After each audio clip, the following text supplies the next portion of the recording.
Hey guys, welcome back. In today's video, I'm going to be talking all about price floors, which is something you're probably going to come across fairly early in your economics degree or your economics course at high school, and it's an important concept to understand, but it can be a little bit confusing. So hopefully by the end of this video, you'll be able to explain it with a beautiful diagram, and you will get top marks on all your assignments and examinations. So let's jump into it. So the first thing we want to start with is our demand and supply diagram. Of course, we have a downward sloping demand curve and an upward sloping supply curve.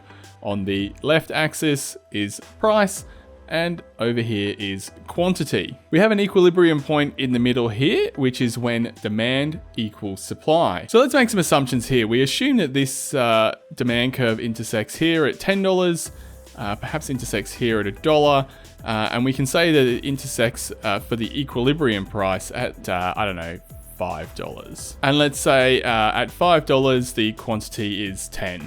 Now, the introduction of a price floor, say through a government policy, means that the price can't go below that number. So let's say we introduce a price floor of $7.50. That means that the price can't fall below that. And you'll see here that the equilibrium is at $5. So this means that the market is not going to be at a point where demand equals supply. So let's just plot this out intuitively. Now, at $7.50, the quantity demanded will sit here, but the quantity supplied will sit over here. Because at $7.50, firms will be thinking, this is great, let's produce more, we'll make more money. The problem is, there's not many people who want to buy them at that price.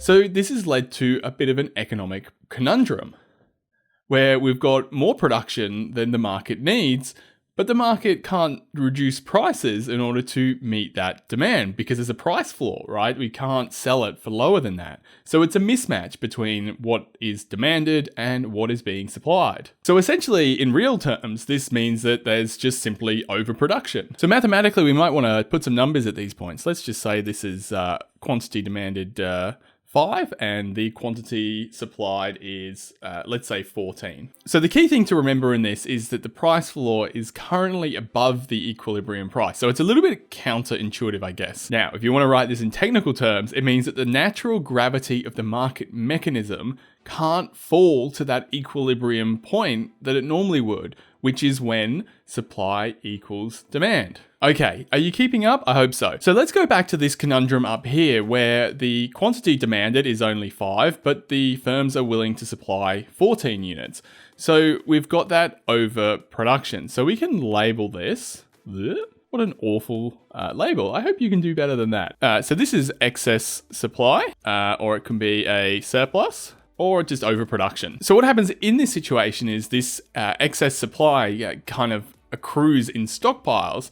And there's actually been a lot of cases of this around the world with things like agricultural goods, where the government has said you can't sell that good lower than our price floor, which leads to accumulations in stocks. Now, the government might have to purchase those stocks and later on unwind that purchase by selling them back into the market. Okay, now this brings us to the more challenging part. So stick with me here.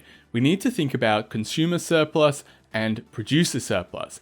Now, at equilibrium, you'll remember that everything under this triangle, or in this triangle, is the consumer surplus. And the consumer surplus exists because there's consumers who are willing to pay $10, right? There's a couple of people here or somewhere, a couple of units demanded, but they only have to pay $5. They gain all this area because the price is at equilibrium. So say I was willing to pay $9, I only have to pay 5 because the price is actually over here. Now, in this case, of course, we're not at $5. We're back up here at $7.50, which means that the consumer surplus is really only this little triangle here. This is now our kind of consumer surplus triangle, rather than this whole triangle that it was before. So we can call that consumer surplus. Now, the producer surplus is a little more difficult in this situation. So the producer surplus is, well, that's a horrible color, but bear with me, is everything in these kind of rectangles in here. So we get the point that the consumers are demanding it. So this is all they demand, this quantity here, right? Because the price is at $7.50. But all this is producer surplus, because there's all these producers that would, produce it for a lot less. But they're able to get this $7.50. So this becomes all the producer surplus, and we can label that producer surplus. Now, hopefully that makes sense. Remember that the producer surplus would normally be this whole area in here, right? So producer surplus is this bit here, and the consumer surplus is this top big triangle, right? So you can see they've changed. The producer surplus is now this kind of a rectangle with a triangle, and the consumer surplus is just this little weeny triangle up the top. So if we want to work out if the producer surplus is now greater, we need to work out if this new rectangle or square is bigger than this little bit of triangle in here. Now, spoiler alert, in this case, it is going to have gone up, and consumer surplus is going to have gone down. And you could actually do this mathematically, but I might save that for another video, because obviously there's a triangle in here, so you can go half its base times its height and calculate the areas. But that's perhaps a little bit more advanced than what we need to understand for this video. Of course, the area of a rectangle is just base times height, which you probably would have done in high school mathematics. Now, before we go, there's something else really important to understand, which is this area in here.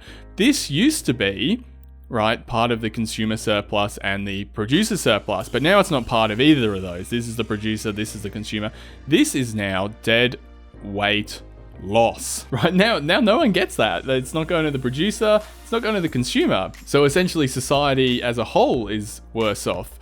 And I guess in this situation, you can see as well that producers are better off than consumers, because consumers are losing more and producers are gaining more, I suppose. So it benefits the producers, consumers are worse off, and that dead weight loss means that just society in general is just worse off because of this policy. And that's a price floor, and hopefully you've been able to follow along. And if you've got any questions, drop them in the comments below. I hope you like this video. Yeah, hit me up for any more content that you have a specific interest in. I'm just going to be working through a few of these different ideas and seeing how they perform. So check out some of my other videos as well. See you next time.